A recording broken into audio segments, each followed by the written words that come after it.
painting failures and why they're okay. This genre, the story behind this one is basically I made way too much purple one day, and so it was framed purple, and I was trying to make it work in ephemeric. And then this was an experiment with Army Painter speed paints. Just too many layers of yellow here. I like the legs, I like the arms, I like the transition I got. It's just way too many layers here and it doesn't look good. And the legs here were purple and then red speed paint.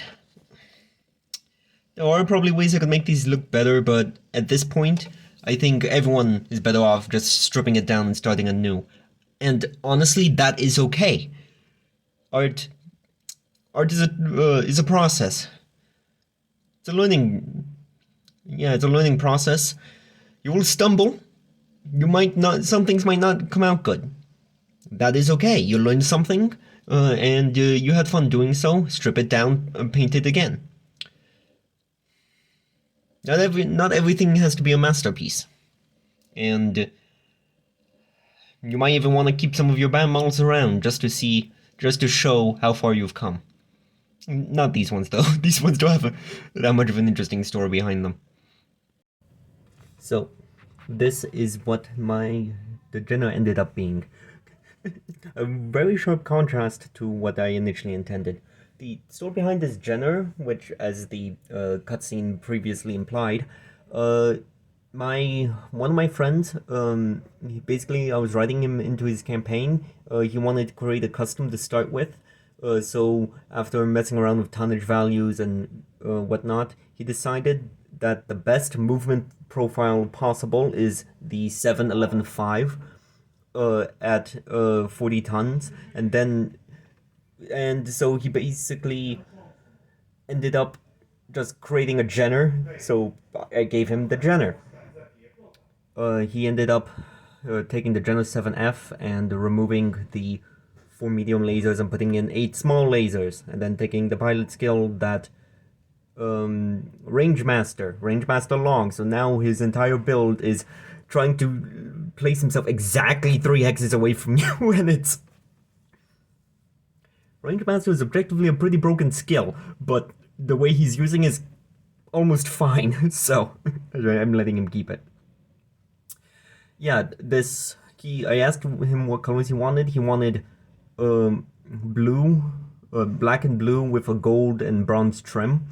He sent me a photo of his Final Fantasy XIV character as reference, and well, as they got, yeah, that accidentally ended up being the colors of House Steiner, which became a major plot point in the campaign, and that basically led him to be in the shenanigans he's engrossed with now. Yeah. Lesson here is, once again, sometimes if a paint scheme doesn't work out, you can find inspiration from anywhere. Ask your friends, or perhaps somebody who's not well versed in the setting at all. Maybe something will inspire you. Yeah, I quite like how these two came out.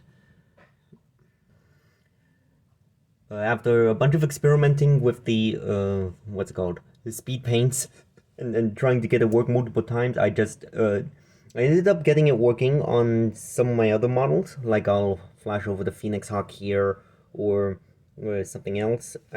Or the Commando. I managed to get the transition I wanted working, but I just tried it again on the Supernova and it ended up not working. So I just took what I learned about doing a black to gray transition and applied it to the Supernova. There was a non-zero amount of influence with this paint scheme, with that like Star Wars scene where the entire screen just went, the entire thing was just black and white. The idea of the Supernova paint scheme here is that it's just sun bleached. If that makes sense. Yeah, this is quite a stark contrast to the paint scheme as it was before, but I quite like how it turned out, and is a lesson.